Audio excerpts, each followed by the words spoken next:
Assalamualaikum warahmatullahi wabarakatuh. Selamat pagi teman-teman. Semoga semuanya sehat selalu ya hari ini. Baik, sebelum memulai pelajaran pada pagi hari ini, alangkah baiknya kita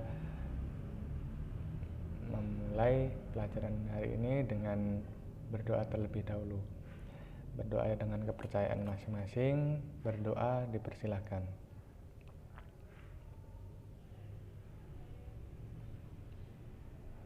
Berdoa selesai. Baik, hari ini kita akan membahas mengenai pasar. Jadi kira-kira apa sih pengertian dari pasar dan seluk-beluknya mengenai pasar. Dari tujuan pembelajaran hari ini, jadi kira-kira dengan diberikan video dan penjelasan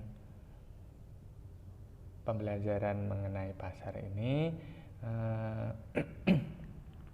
siswa diharapkan mampu menjelaskan mengenai pengertian dari pasar dengan benar.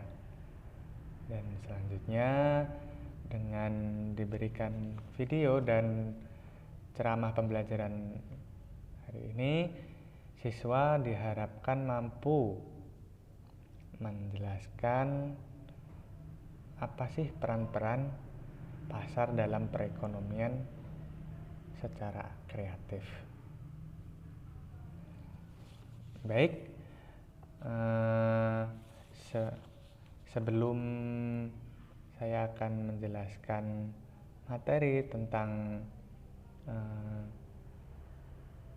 pengertian dari pasar itu sendiri, saya akan memberikan video teaser mengenai pasar. Silahkan disimak.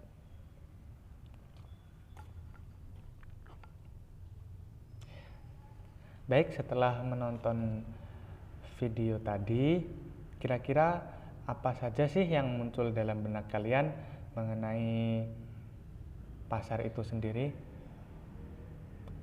Baik, uang, kemudian ada jual beli, ada penjual, ada barang yang diperjualbelikan.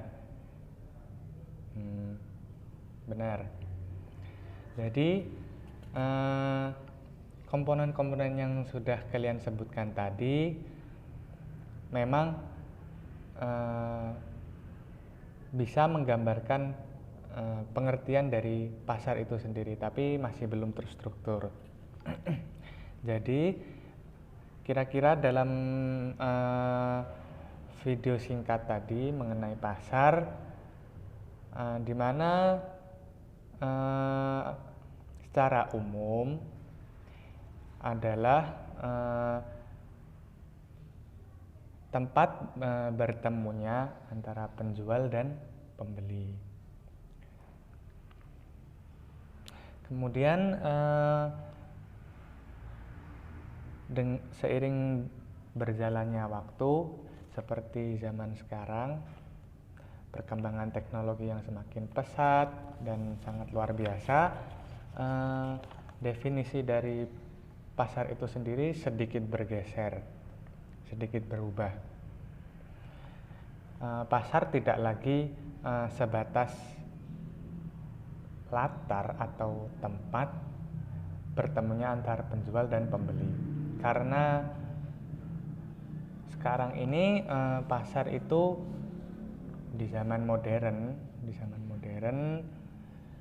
tidak hanya terbatas yang seperti kita ketahui seperti pasar tradisional, pasar modern atau supermarket, Indomaret, Alfa dan lain sebagainya.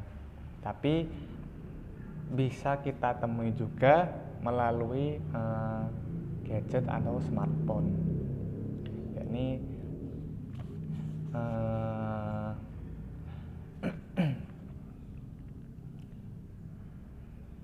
jadi melalui smartphone itu kita bisa menginginkan barang apa saja yang kita inginkan atau kita butuhkan hanya melalui smartphone itu tersebut.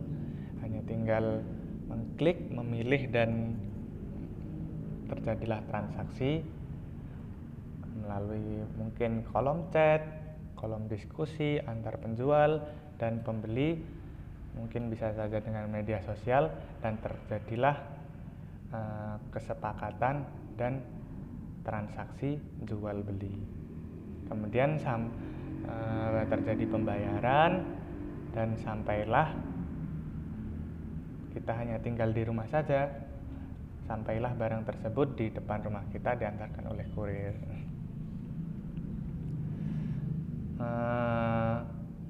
Dan sekarang pun pasar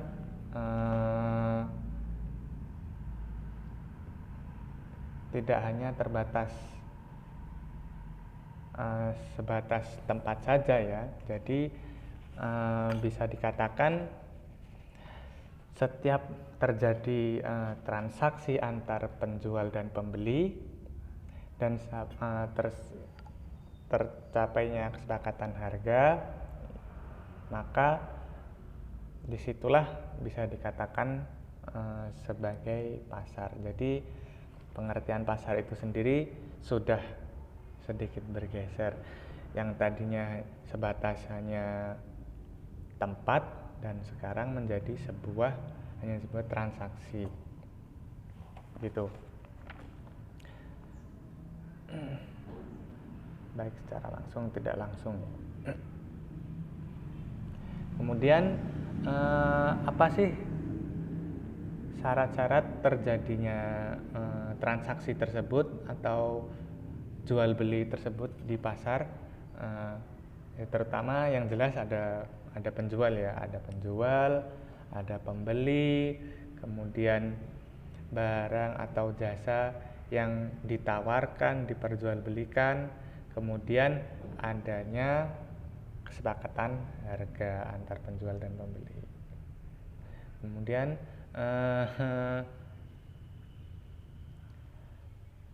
ternyata di dalam mekanisme pasar tersebut pasar memiliki peran lain yang mungkin banyak dari teman-teman yang masih belum mengetahui. Secara tidak sadar mungkin banyak yang belum mengetahui atau tidak mengetahui dari peran-peran pasar secara keseluruhan.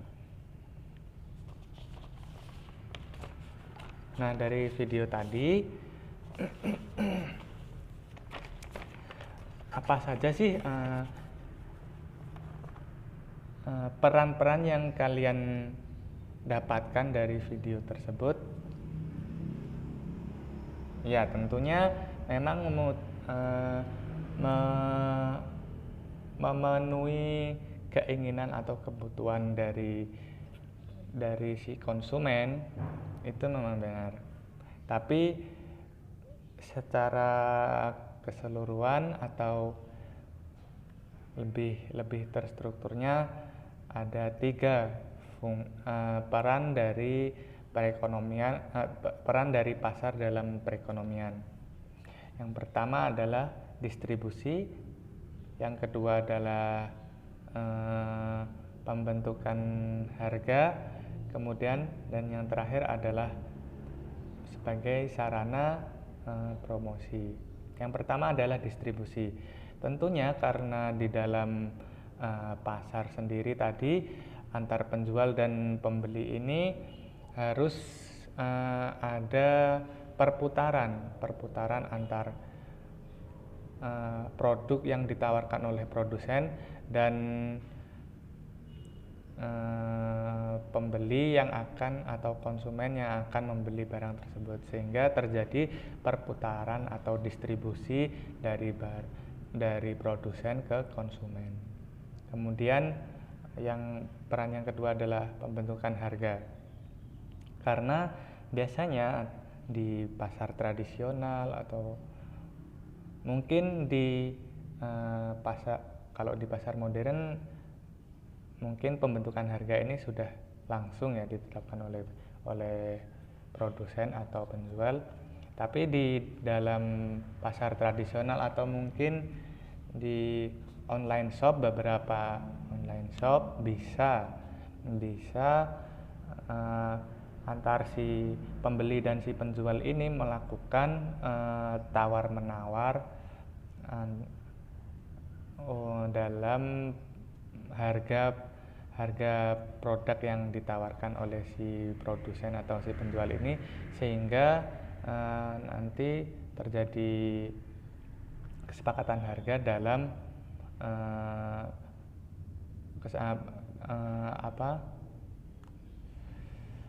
terjadi harga yang disepakati, sehingga terjadi kesepakatan antar penjual dan pembeli. Kemudian yang terakhir adalah sarana promosi. Tentu saja pasar ini menjadi tempat atau ajang yang sangat menguntungkan atau sangat efektif dalam kegiatan promosi, sehingga para produsen ini bisa menarik hati atau minat dari para pembeli untuk membeli barang-barang yang ditawarkan oleh si produsen atau si penjual. Baik, dari penjelasan atau ceramah saya tadi, mungkin ada yang ingin ditanyakan atau kurang jelas, silahkan bertanya. Mungkin kita bisa berdiskusi di kolom chat atau mungkin di kolom diskusi. Nanti di situ kita akan berdiskusi, dan setelah berdiskusi nanti akan saya berikan sedikit soal-soal atau soal-soal untuk mengetahui seberapa paham sih kalian menyimak dari video pembelajaran kali ini. Baik, cukup sekian pembelajaran hari ini. Apabila ada kekurangan, saya mohon maaf. Dan semoga pembelajaran hari ini membawa manfaat dan berkah. Jaga kesehatan selalu, dan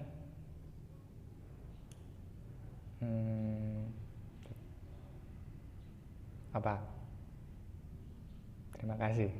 Ya, terima kasih. Wassalamualaikum warahmatullahi wabarakatuh.